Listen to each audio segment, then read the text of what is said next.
Welcome to Overwatch. And welcome to, well, probably a little bit of an abnormality these days. I'm sorry I haven't been so on top of making videos. As you guys know, I've been very busy with the stream, but we're here, we're live on, well, the live server. The new patch has hit, and you've seen all the wonderful skins and all the new hero stuff, because I put out a stream highlight of that, and I'm sure you watched it elsewhere and looked at it in-game. It's all very pretty, it's all very good stuff, but of course, the patch also came alongside that, and that's the real meat of this wonderful game called Overwatch. I'm sure a lot of you already kind of know the patch changes, but we're going to be talking a lot about the implications of those changes, where things are hopefully going to be different in this patch, because towards the end of Season 3, we've noticed that people are getting very frustrated with the tank meta overall. People are very fed up with it, people get very angry when playing it, and as such, I've seen at the very least what I'm suspecting, is people getting bored and then picking very unusual picks, usually considered more trolley picks or more niche picks, in an effort to just make the games more interesting for themselves and that kind of thing, and it often feels kind of frustrating. Now then, the first big change, of course, is on this lovely girl here. Anna has received some pretty big changes, killing a lot of her healing potential, although not perhaps as much as personally I think is required right now.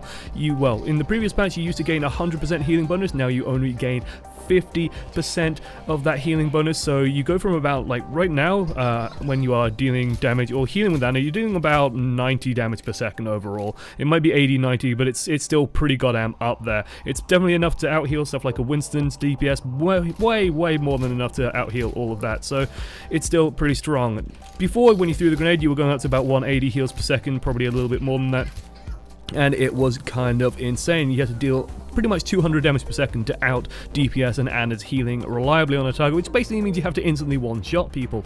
And on tanks, that suddenly gets very hard, and trying to maintain 200 DPS on a tank is usually kind of difficult, because hey, Reinhardt could put a barrier up, Zarya could bubble people, Roadhog can just huff his paint can as well and get more healing. There's just all kinds of ways to avoid that damage on the tank, so lowering Anna's healing is going to go a long way to helping tank meta vanish. Is it enough? We'll have to see.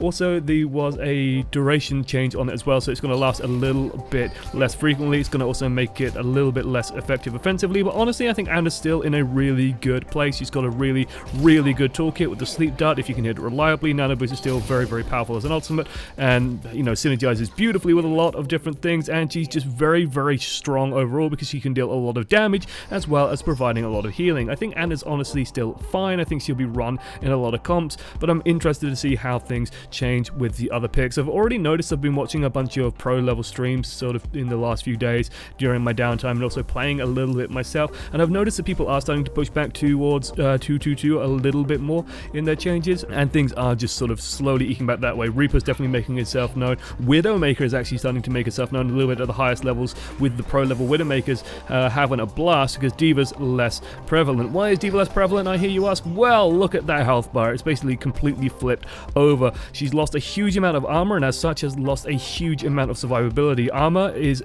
effectively very powerful, especially if you're going up against a lot of the tank busters like Roadhog and Reaper, who couldn't really chew through that armor very well. Now you only have 200 armor. It actually vanishes very quickly, and it doesn't really give you that much more survivability. Diva is now way more vulnerable, has to get out of fights far quicker. It's so much easier to get her out of mech, and with Hook 2.0, and believe me, we're going to talk about Hook 2.0, she's just a lot less good. I'm expecting to see very little Diva. Actually, very little Diva after these changes. I think they might have gone a little bit too gung-ho on her. Also, her guns are just a little bit weaker as well. Just a small drop in damage, but an increase in consistency, especially at close range. She still will kind of mince people at close range. She will do fairly well in a lot of 1v1s, but she's actually going to come off a little bit worse in a whole bunch of them. The thing with Diva before was you basically couldn't beat a 1v1, and she could just fly into your face, shoot, and the second thing she hit Harry, she defense matrix and flies away, and she's nice and safe, and didn't have to really have a care in the world. And also, she's just very powerful. Like, defense matrix remains one of the strongest abilities in the game, and bouncing around it is going to be a long-term problem for Blizzard. Lucio has a new option available, I'm seeing in the patch notes. Like, I've read about this, and apparently you can now set a key to do backwards wall riding.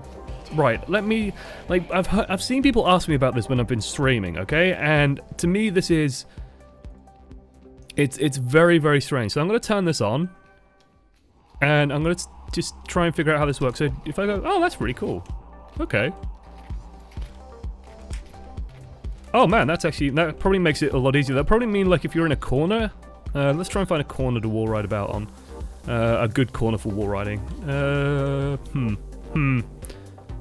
Because I don't know if you guys have experienced this, but when you're trying to do like fancy wall riding around a corner, like an inside corner like this one, and sometimes you can basically just get stuck on the wall, and you sort of, you know, you're trying to be fancy and you're trying to sort of bounce. Oh, okay, no, I see how this also makes it a bit awkward as well, because you will get pulled away like that. So before you could try and like bounce, and just like, you know, bounce, and like go from wall to wall like that. Now with the backwards wall ride, you're just going to keep on going this way, which is kind of interesting. Okay.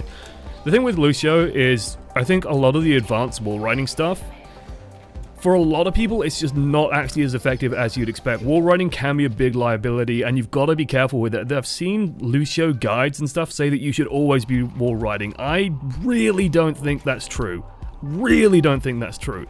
And that's because, especially with Soldier 76, in the meta you are just setting yourself up for predictable movement. Like, it's making you move predictably, it's making you move in such a way that people will be able to land a rocket on you more reliably than if you were just moving around on the floor and occasionally using the wall ride just to give yourself a little bit more evasion. That's not to say don't ever wall ride, it's not to say that, you know, there aren't people who are good at wall riding in the world. I'm just saying for the average Lucio, you want to be very careful with just wall riding constantly. I've also seen Lucios that, you know, do just wall ride around a building forever and then not really contribute to the team because they're so focused on, you know, maintaining their sweet wall riding streak that they're not doing anything, and that can be very frustrating.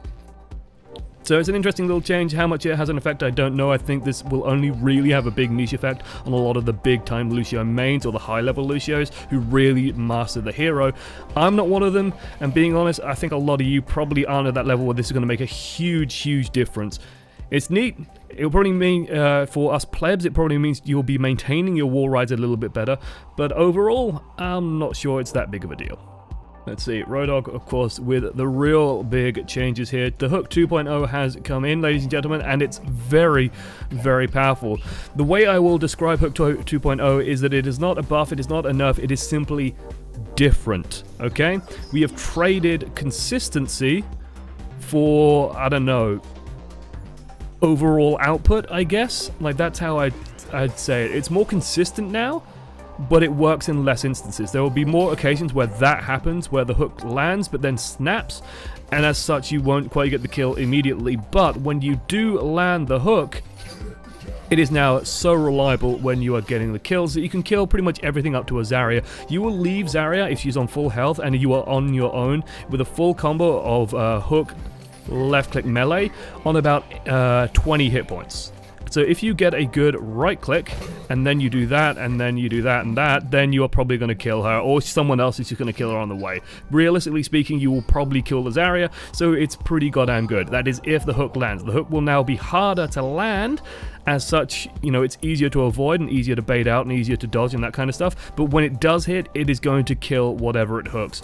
Pretty much guaranteed, unless it is a tank. And even if you are a tank and you've been hooked, you're probably going to be a little bit nervous now. Hook is very strong still. Will this mean that Roadhog drops off? Probably not. Roadhog is still very good, and with the with D.Va sort of becoming less good against him as well, he remains one of the most efficient tank busters, and it kind of leads to a problem where, you know, Roadhog remains a great tank buster and one of the few viable tank busters in the game. So you've got a tank that really counters tanks, and suddenly everyone's playing tanks and everyone's playing high hit point stuff, and it all gets a bit messy. Going from one extreme to another, an extremely meta hero who's considered overpowered by everyone, to a hero that's out of the meta and considered underpowered by just about everyone, Sombra remains a little bit sort of left to the sideline at the moment. They've changed how her hack works, they've changed a little bit with that. The cooldown has been reduced by literally, well, it's been reduced to 2/3 of its previous cooldown, which is an absolutely enormous change. You can now hook, you can now hack far more often. You now don't feel bad about using it on a health pack, because then you can use it 8 seconds later during a fight, for example, if you need it.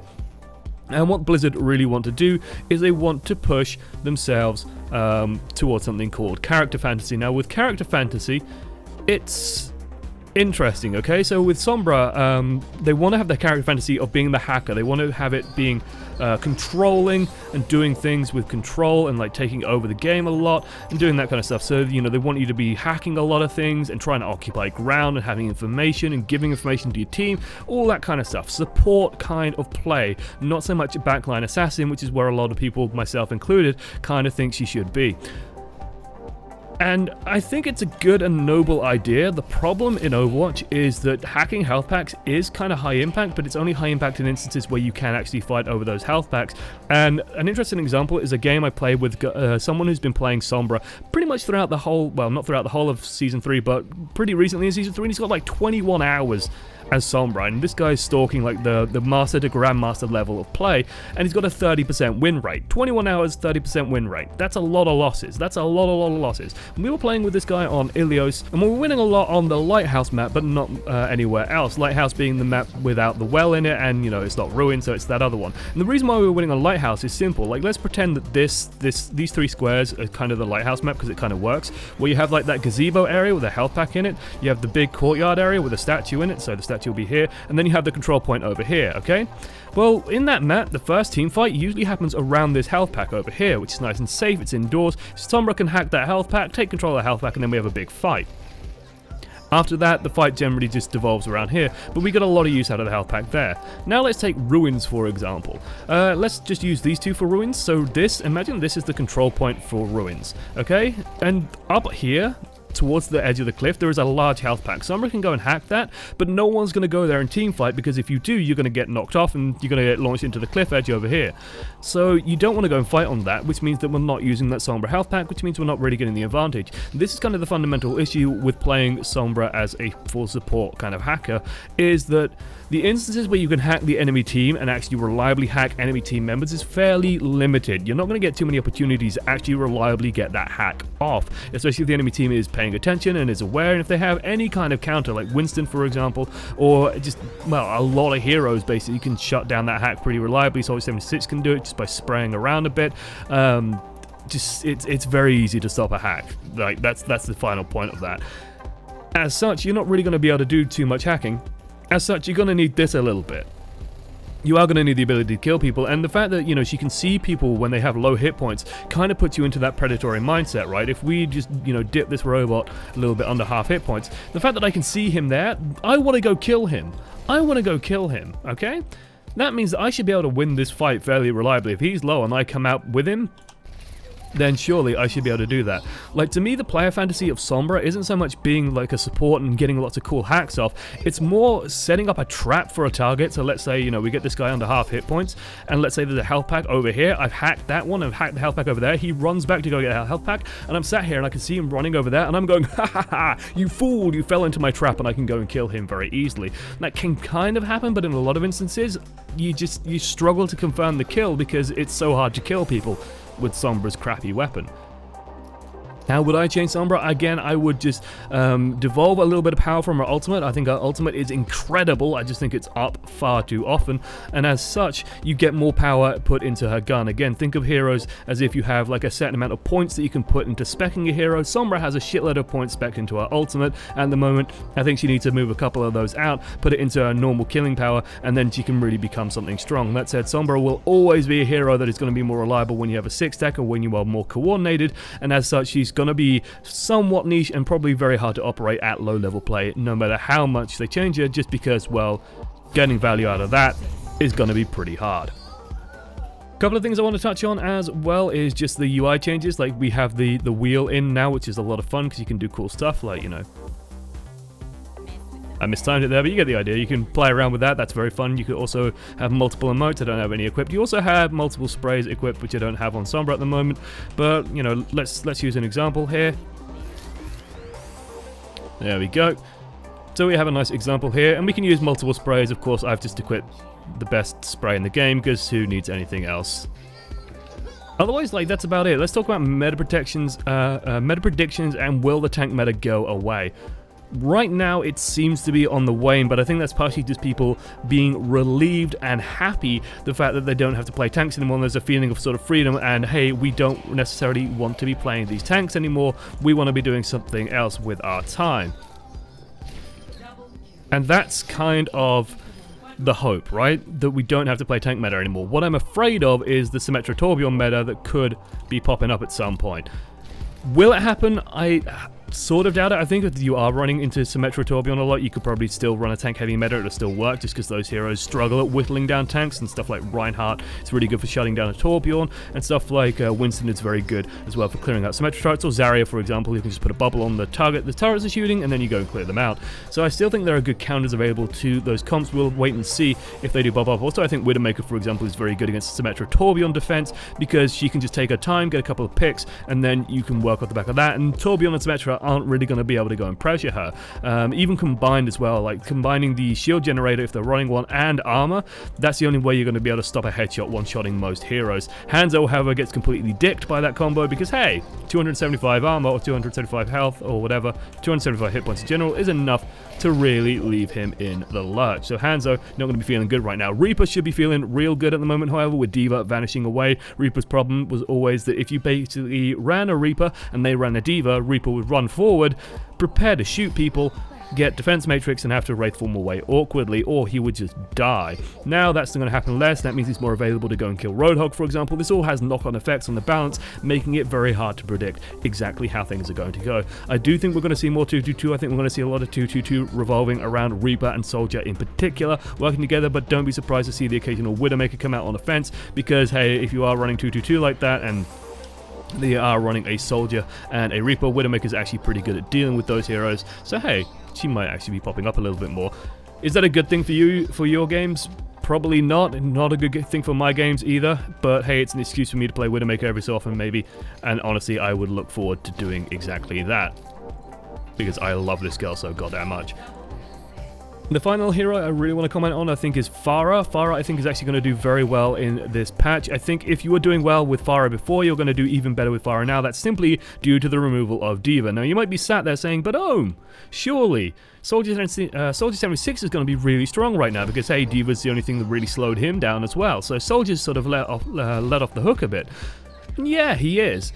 But Soldier was already present. We already saw that good Pharah players getting a lot of value out of Pharah. The thing with Soldier is he's one man, and if you're running a Pharah on the enemy team and they have Soldier Reaper, one person is actually going to struggle dealing with Reaper. And if you talk to good Pharahs, they'll tell you the same thing. It's not really the Soldier that's the problem, it's the Ana that's the problem. This is also where you see Widowmaker getting freed up again, simply because if Pharah's around, you probably want a Widowmaker just because she's probably the strongest counter to Pharah in the game. And yeah, she's just a lot more free, because D.Va was the big thing that stopped a lot of Pharah doing damage. Because Pharah, let's actually go and swap on Pharah and just show a little bit of this sort of playstyle off. A lot of people like mess up with Pharah and think that she needs more defense, simply because they do something like this, where I'm going to go out over here. I think this will be good. And they fly around over here, and there's like no cover at all. There's nothing for me to hide behind, so this is the equivalent of, if I was just bound by the ground, of standing out here. What you want to be doing is the equivalent of standing over here, which is, you know, you have cover you can juke in and out of, you can fire, hide, hide, and in these kind of poke battles, Pharah does very well. How do we do that exactly? Well, if I bounce off this and go all the way around here, then suddenly, you know, we can shoot, retreat, shoot, retreat, and then we can bounce up over here, shoot, retreat, shoot, retreat. And honestly, you generally want to fire, I'd say, no more than 2 rockets, so you want to rocket, rocket, hide, bounce somewhere else, rocket, rocket, hide. And that's how you play Pharah more effectively if they have a Soldier 76. Also, you just stay at distance. He's very bad at actually finishing you off, so he can get you low, but it's difficult for him to kill you. And as such, as Pharah, you can probably do a lot of work on that. I think Pharah Mercy combos could make a big comeback on this patch, and I'm looking forward to seeing it, because it's a lot of fun to watch Pharah Mercy. It's a lot of fun to play Pharmacy. It's just a really cool combo, and I'd love seeing it more in the game. Otherwise, I'm really excited. Hopefully this patch does rectify tank meta. I really don't want to spend like another 2 months of just watching and playing stuff like Roadhog, Reinhardt. Like, don't get me wrong, Reinhardt's a fun guy to play, but 3 tanks slows the game down, makes the game a little bit less fun to play. Everyone's so durable and tanky that just kills are the only thing that matter, and you have to have big burst damage, so everything becomes based on team fights. And I'd rather have, you know, picks a little bit more viable, stuff like that, you know, little opportunities to get little one-on-one duels going, rather than big meaty tanks that are just instantly healed back up by insane amounts of healing.